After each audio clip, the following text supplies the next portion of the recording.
Jika bahagian pertama kita sudah saksikan kebudayaan, kesenian, sejarah kegemilaan Mevlana Jalaluddin Rumi dan tarian berpusingnya, kali ini Bernama TV ingin berkongsi beberapa lokasi yang wajib dilawati di Konya dengan setiap lokasi mempunyai kelainan serta keunikannya tersendiri. Saksikan Jelajah Konya bahagian 2 oleh wartawan Nurul Nadia Muhammad Kamaruzaman. 7 hari kami berada di sini tidak cukup rasanya untuk menjelajah seluruh bumi Konya. Namun 7 hari ini digunakan sebaiknya untuk membawa Konya kepada penonton Bernama TV. Bumi Konya seluas 38,873 km persegi sebenarnya adalah pusat bandar yang penuh dengan muzium dan monumen. Walaupun kebanyakannya yang mencuri tumpuan pelancong melibatkan sejarah dan budaya dibawa oleh Mevlana Rumi seperti yang kami paparkan di bahagian pertama, Konya juga dipenuhi dengan tarikan seni bina masjid, gereja dan muzium. Untuk itu, kami bawa penonton melawat lokasi yang mungkin akan menjadikan sebagai bucket list jika melawat Turki nanti. The Inns Minarelli Medres atau Muzium Ukiran Kayu dan Batu dahulunya adalah sebuah menara yang pernah terjejas ketika ia disambar petir pada tahun 1905. Ia dibina pada tahun 1260 untuk Seljuk Wazir Sahib Atta dengan ciri-ciri rekaan hiasan yang diukir mewah. Sebelum melangkah masuk pun sudah tertumpu pada ukiran pada batu pintu masuk ini yang sangat cantik dan halus keseniannya. Bangunan itu kini menjadi sebuah muzium dengan koleksi ukiran kayu dan batu zaman Seljuk. Walaupun muzium ini seperti tidak terjaga, tetapi artifak koleksinya banyak yang menarik. Terdapat paparan komprehensif penemuan yang diambil dari tapak arkeologi zaman Neolitik di Çatalhöyük dan koleksi indah sarkofagus Rom. Jadi, banyak sejarah peradaban yang kita pelajari ketika di batu sekolah dahulu dapat dilihat di sini dan ada juga yang boleh disentuh. Tadi saya ada menyebut mengenai tapak arkeologi di Çatalhöyük kan. Baik, saya akan bawa penonton Bernama TV ke lokasi berkenaan. Untuk ke Çatalhöyük, ia mengambil masa lebih kurang setengah jam dari bandar Konya. Çatalhöyük 43 km di tenggara Konya Tengah merupakan salah satu tapak penemuan penggalian sejarah paling penting di dunia. Di sini, ahli arkeologi telah menemui penempatan Neolitik terbesar yang dianggarkan berusia kira-kira 9,000 tahun dahulu.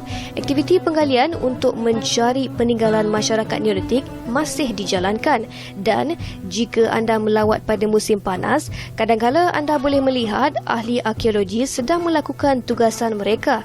Namun kami ke sini ketika musim sejuk. Justru tiada kelibat ahli arkeologi memandangkan keadaan tanah agak keras ketika musim sejuk. Ini ya, di belakang ini adalah merupakan tapak arkeologi di mana sekarang ni masih lagi berjalan usaha-usaha arkeologi untuk mengetahui dengan lebih lanjut bagaimana cara hidup penduduk zaman Neolitik dahulu.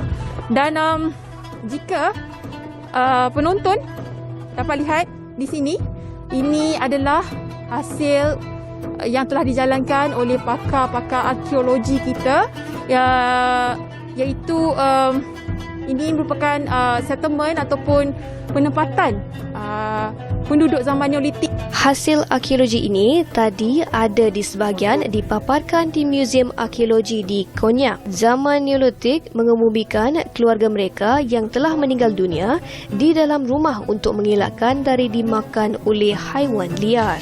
Apa yang mereka temui, pakar arkeologi ini, apa yang mereka temui adalah jasad ataupun rangka penduduk-penduduk zaman Neolitik dahulu, terdiri daripada orang dewasa dan juga kanak-kanak yang ditanam di dalam rumah. Dan disebabkan itulah kita tahu cara penduduk zaman ketika itu adalah menanam jasad di dalam rumah. Bercakap mengenai rumah atau kediaman masyarakat Neolitik ini, ia direka agak menarik dari kebiasaannya itu pintu di atas. Ini adalah jerami. Bagaimana bijaknya orang zaman Neolitik dulu menghasilkan, terfikir bagaimana nak buat rumah ni. Orang kata daripada sejuk, nak elakkan daripada sejuk, nak elakkan daripada binatang buas, nak mengelakkan daripada cahaya matahari. Inilah apa yang mereka hasilkan. Jerami, lumpur, mix dengan air, dikeringkan, kemudian keras seperti batu bata. Terjadilah rumah seperti ini.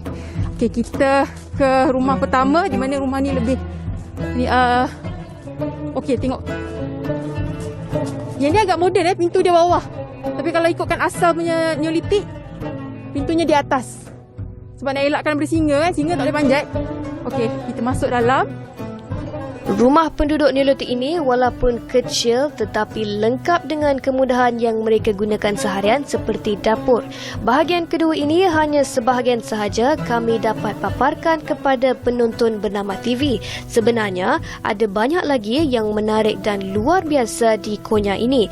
Jika tidak mahu ketinggalan, saksikan bahagian 3.